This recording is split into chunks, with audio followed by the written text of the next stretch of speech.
Biggest platinum producer, Northwest, remains also on the peripheral. Gold reserves are depleting and becoming more expensive to mine as the iron ore is going deeper.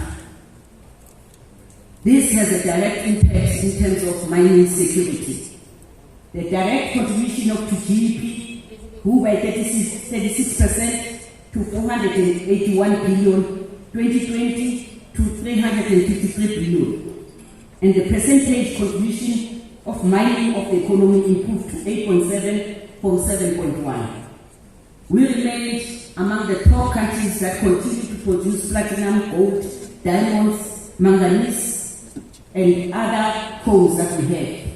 Mining is sustained by other minerals needed for the future. The PGMS, coal, manganese employment for these sectors has now surpassed that of gold and diamonds.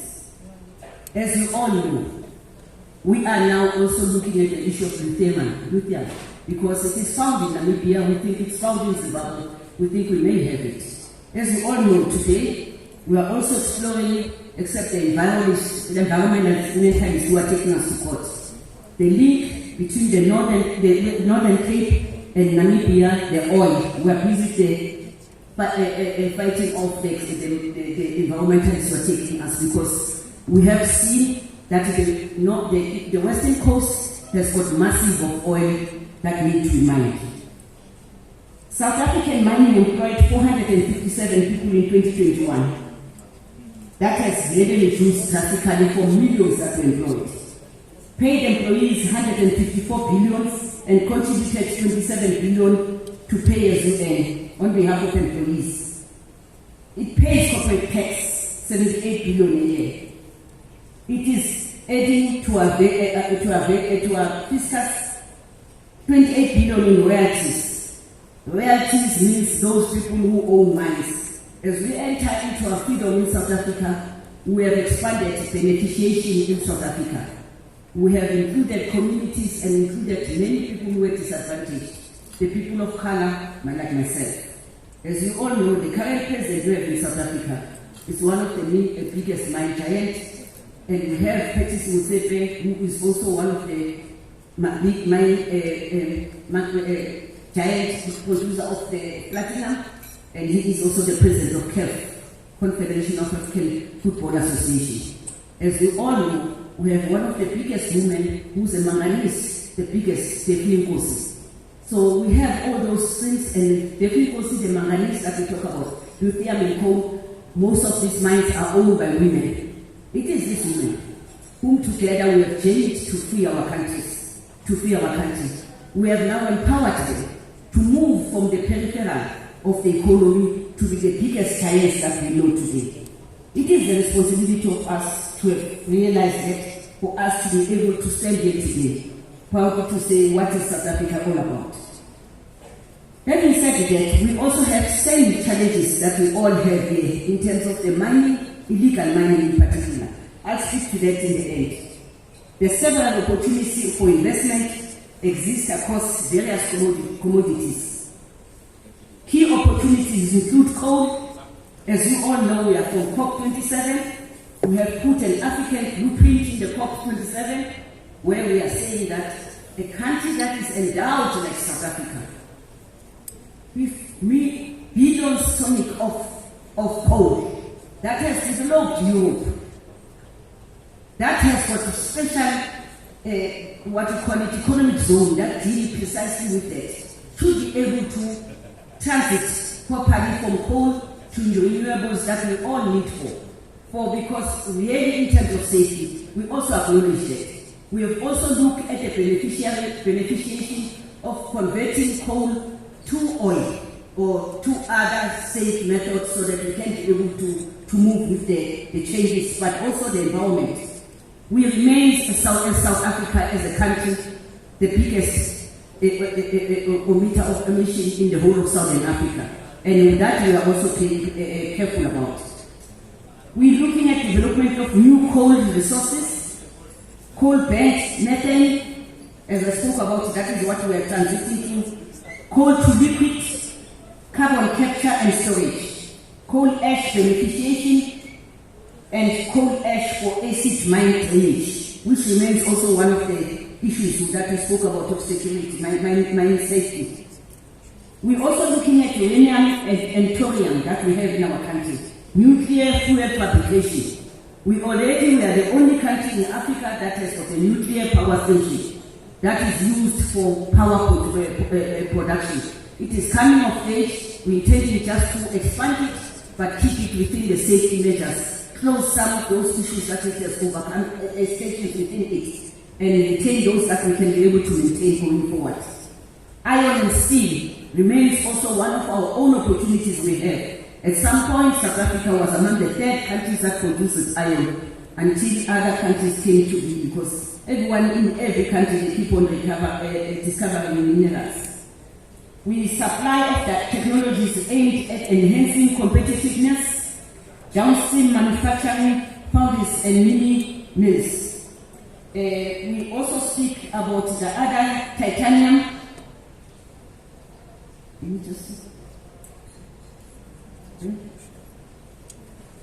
I thought I'm technology now. I think it's coming to me, okay?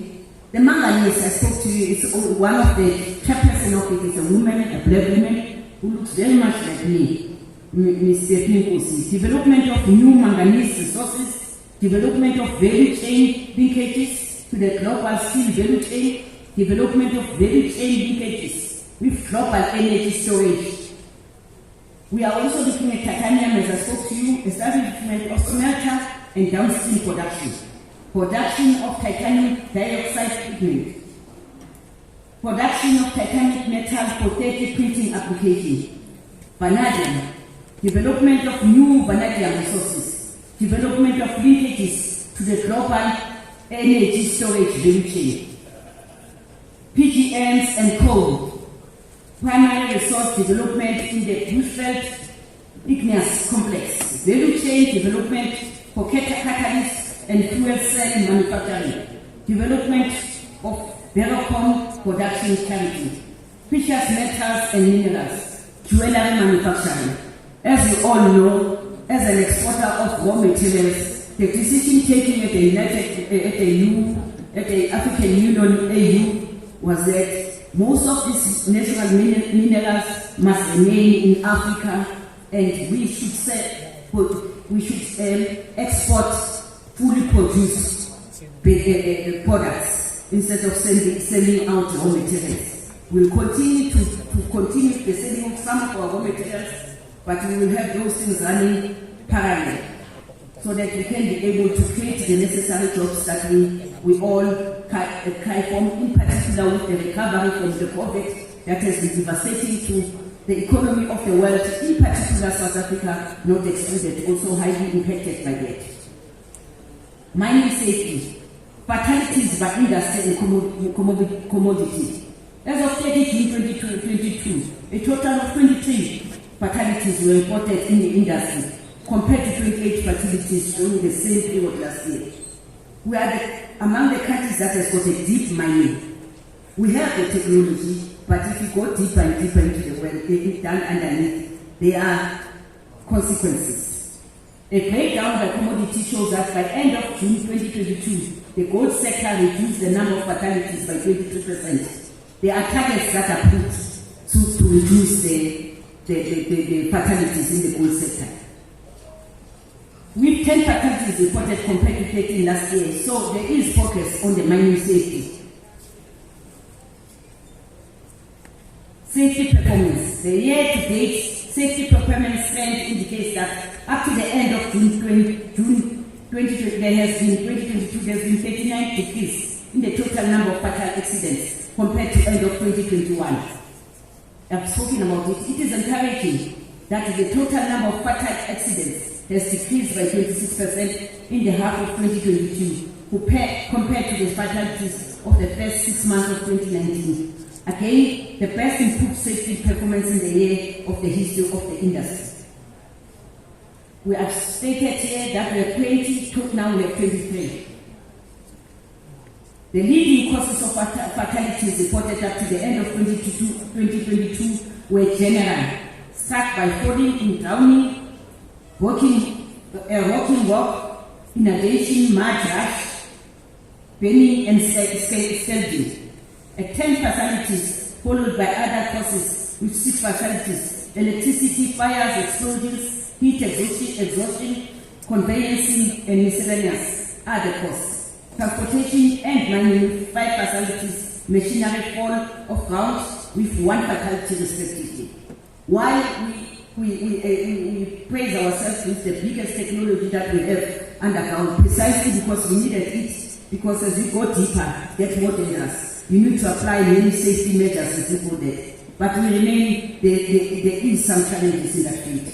Gold and platinum mines have been a 4 fatalities free up to the end of 2022. We have seen a lot of improvement in those fields. But it's because platinum is still very at the top, not yet deeply mined. It's still a lot of it, which is significant for our industry, given that the gold and platinum mines have largely been major contribution to 4 fatalities over the years. And I think there has been improvement in that field.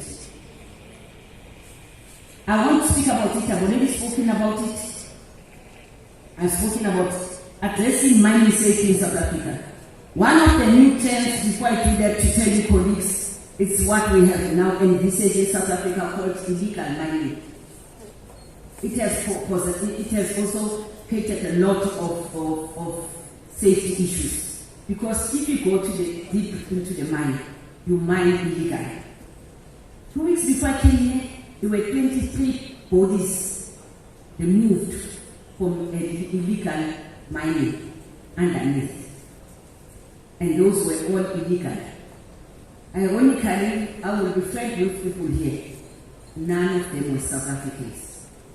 There were Zimbabweans, Mozambicans, and Malawians. South Africa, if you were to look where we are, we're in the tip of the Southern Africa, right in the south. We are surrounded by 15 other countries. If you invest in South Africa, you automatically have DLC, it's part of the SADC. You have Malawi, you have Zimbabwe, you have Zambia, you have Swaziland, you have Mozambique, you have South Africa. We host the biggest 7 ports in Africa. The 7 of them, one of them is Richards Bay. It is precisely designed to export hard materials out of South Africa. The destiny for most of this is China and Europe. We export our coal, we export our minerals using Richards Bay. It is the 2nd largest port in Africa, but it's the 2nd in the country. We have Durban Port, the busiest port in Africa. Most of the 15 countries in the Southern Africa use our ports. All the 7 of them reside in South Africa. You have your deep port that is in East London, that is exporting, as we all know, we are the 2nd largest producer of the Mercedes-Benz and BMW. That is where, in the right-hand, to all right-hand countries. So we produce those cars in the East London economic zone, and they get exported in the deep sea of East London to Europe and those countries that are Thailand and other people that are doing it. So it is those benefits and the infrastructure and the technology we have in South Africa. Indeed, the opportunities I've said include that we have now moved to create an enabling environment. We've put supporting measures and incentives for foreign investment in South Africa. We invite everyone who is interested in investing in South Africa. The government has got some incentives put in place to DTI, I see, that we can be able to, if you want to speak to the embassy, we can be able to do that. But one of the things we can also help is to exchange information. I spoke about legal mining in South Africa. It is a reality that we can never be a successful country when you are surrounded by the countries of poverty. All these countries I'm speaking about are in the arid and inland. We call them inland countries. While we have South Africa is surrounded by Indian Ocean and Atlantic Ocean, we still have arid land, massive, and that is where most of our mining are taking place, inland. But having said that, you can't have Zimbabwe suffering poor and you don't expect them to cross over because there are opportunities in South Africa. It does take social tensions, as we all notice in the news. But the reality is that our whole aim is to promote now Southern Africa as a community because it keeps everyone safe. The illegal mining has created a lot of some anxiety, social instability around the communities that the illegal mining are taking place. One of the challenges of the illegal mining is the consequences of not being able to implement what we had planned before. That when the time of the mining companies come to an end, and there is indeed a clear plan in place that there won't be any mining distractions from that place, we need to completely close those mines. So the people goes on pension, they tell their children, no, they still go to there and work in that mine. He's in Mozambique. He sent his child to Mozambique. He says, no, there's somebody there, there's syndicates running now these places. You can go and go. And for the mere fact that it has been thriving, has been seen as an issue that there is some remnant left of the mine. The government is now moving swiftly to close those mines, especially after the recent spate of tensions and community appraisal. But one of the challenges that we also did to upset it was to say some of these mines, we still have some gold. How do we then include the small-scale mining people, include the youth, and include the women in them? So that if there is something, government must then incentivize them so that they can be able to continue mining in a responsible way and benefit from them, from themselves as a community surrounding and their families. So those are the issues. It is quite an intense situation because it needs the government to deal with the issues of small-scale mining, which is a new thing that we are learning from Philippines, that you've always already have it, what we can do it. But as I'm saying, I spoke to the small-scale mining people, and they are saying they are also keen to have foreign partners who can assist them with the skill training, but also with exchanging of the, as I'm saying, that of experiences, but also investment in that country. Addressing mining issues, I said it before, I've spoken about it. Towards a safety culture, the Mining Health and Safety Council Culture Transformation Framework has 11 pillars. The Mining Council is currently prioritizing the shift from a blame to a just culture, including learning and accountability, I've said it, through various interlinked initiatives. The independent peer review of incident investigation and analysis system is a project originating from the 2019 Kumbule Kaya Strategy 1 on safety and health. The CEO's ZEMHAT Forum approved the project to enhance the quality of incident investigations through peer review methodologies, with a view to share any tangible learning across industry when necessary. Corrosion prevention system technology. The Minerals Council implemented a special project focusing on industry alignment on the implementation of transport and mobile machinery. Regulations in the second half of 2020 to advance transport-related safety, a series of engagement with industry stakeholders, including organized labor, the Department of Minerals and Energy, the Human Research Science Council, suppliers, research institutes, and universities have been held since to ensure there is alignment to the holistic risk-based informed implementation of the collusion between systems technologies by end of 2023. It is encouraging that this year the industry is fatality-free from MMT incidents. Having said that, before I go to this slide, I want to say to everyone, it is encouraging to come to the after COVID to find ourselves speaking here. We are indeed partners. Few of you knows that we have some few Filipinos in actual fact who are now engaged on the platinum mining in South Africa. As I said to you, the biggest chairperson of the platinum industry is Patrice Motsepe. He is also the owner of the Time Bank.